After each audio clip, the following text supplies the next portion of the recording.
Білмеймін, қазіргі қоғамда ажырасқандар сірә көп екен. Солардың ішінде мен де бармын. Бір қыз, бір ұлым бар. Ажырасқаныма 2 жылдан асып, 3-ші жылға жақындап келеді. Құдайға шүкір жұмысым, бала-шағам бар. Менен кейін інім бар. Бірақ оны әкемнің ағасына перзент болмаған соң соларға берген. Сонда мен жалғыз перзент болдым. Өзімді кереметпін демеймін. Мінезімнің шұқалақтығы бар.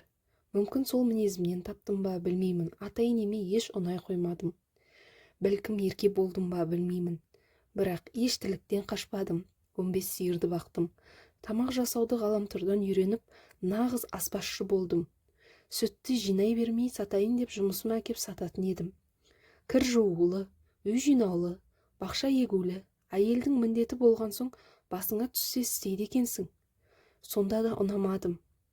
Қызым менингит болғанда біреуі қол ұшын берген емес. Тек әке-шешем ғана қызыма қарасты.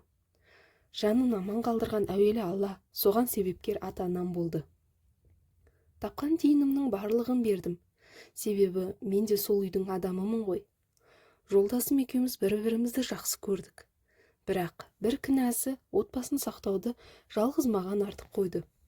Қайнатам қол көтерген күндері де болды. Әрине, себепсіз емес, сөз қайтардым. Неге? Өйткені шектен тыс мені боқтайтын. Қызым тұратын, сәл бірдеңе дұрыс болмаса, айқайға сала бергесін, шықпаған жан қалсың ба? Менің де шықпай жүрген тілімді өздері шығарды. Темірді қызғанда бас демекші, оларға да сол керек болдау. Содан бастап не керек? Сен сондайсың, сен мұндайсың дегендеріне ақырында шыдамым таусылып, мен де айқайға көшіп, соңы таяқ жеуге апаратын.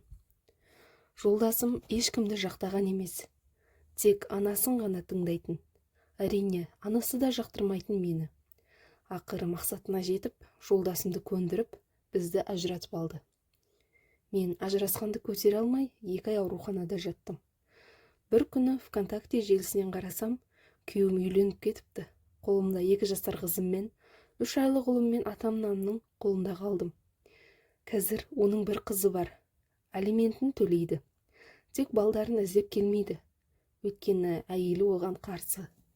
Балаларын сағынған да шығар. Қанша дегенмен әкесі ғой. Қазір кейде ойланам, сонда сол тілімді шығармасам, мүмкін жеңер ме едім. Осының бәрін неден екен? Мүмкін өмірді үйренбегеннен бе? Бала күннен еш қиналған емеспін. Мен өлсем де ажыраспаймын деп қатайып тұрсам да, бір өзімнің шамам келмей жеңілдім. Әрине, өмірден емес, сол бір жандардан ақыры жеңілдім. Қалада жолдасымды көріп қалсам, ол мені көрмегенде өтіп кетеді. Осының бәрі жаныма батады. Осы жап-жақсы жүрген жұптардың арасына неге аламысық өтеді екен білмеймін. Жолдасымен ренжіскен емеспін. Ол да қосылғысы келді, тек ата-анасы рұқсат етпеді. Оны да түсінемін. Әзірге өмірім бір қалыпты.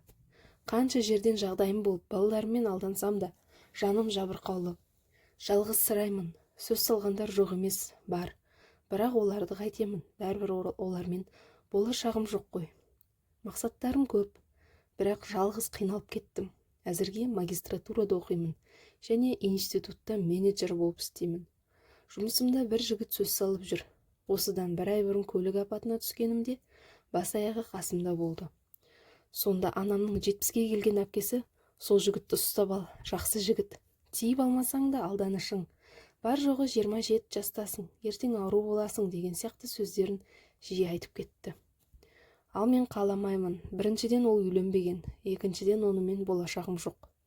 Ата-анасы мен үшін өсіріп бақпады ғой. Өзі орыс мінезді, күнде көре берген соң мен де бауыр басып қалдым. Ол жігітті қалай тоқтатамын? Маған жігіт, махаббат, күйеу деген керек емес. Мен тек балдарымды ойлағым келеді. Соларды мен көрмегенді көрсін деп ойлаймын. Ал анам ұнатқаның болса тезірек кет, бірақ балаларды бермеймін. Себебі оларсыз әкең екеуміз сағынып құсадан өлерміз. Біздің ермек солар деп айтып отыр.